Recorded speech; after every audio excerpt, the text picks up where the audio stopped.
My name is Kyra Schuster, and I am an acquisitions curator at the United States Holocaust Memorial Museum.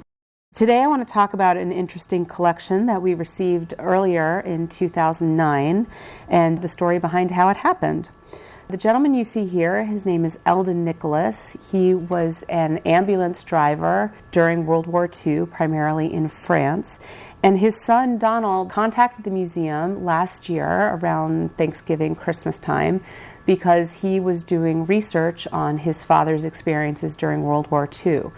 He had been going through his father's box of wartime materials, photographs, letters, newspaper clippings, war papers, Army-issued papers, and the family really didn't know anything about Eldon's experiences as a medic during the war because he rarely spoke about it with his children.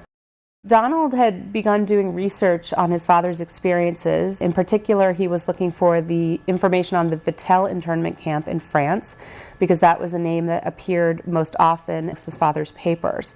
On the museum's website, we have our film and video catalog, and he found this very moving film footage taken at the liberation of the Vittel internment camp, in which he found his father entertaining newly liberated children. Once Don discovered the film footage on our website, he contacted the museum's film and video department and requested a DVD copy of the footage so that he could surprise his family with it for Christmas. Our film archivist then contacted me to tell me the story and show me the film footage, and my first reaction to it was, wow, that's really amazing, but do they still have the puppet? And her response was, that's why I called you.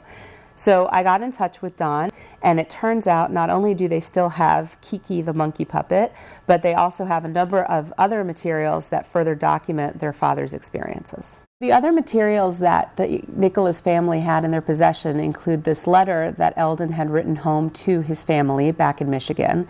And what's great about this letter is he talks about the excitement of having war correspondents filming them during the liberation of the Vittel camp, although, as you can see from the letter itself, he doesn't specifically tell his family what's going on. He wants it to be a surprise for them. You can also see we have a newspaper clipping taken by a still photographer who was there at the time, also further documenting the experience of Eldon entertaining the children. What I really like about this photograph is, in my course of research on the Vittel camp and what we already had in the museum's holdings, I discovered a photograph taken by a different news photographer from a different angle of the same setting that we already had in our photo reference collection. What's really wonderful about this letter and the newspaper clipping and the other photograph is that it really establishes a great provenance for this collection. Before we put any item into our permanent collection, or especially in our permanent exhibition, we want to establish the historic accuracy of these objects within the Holocaust as much as possible.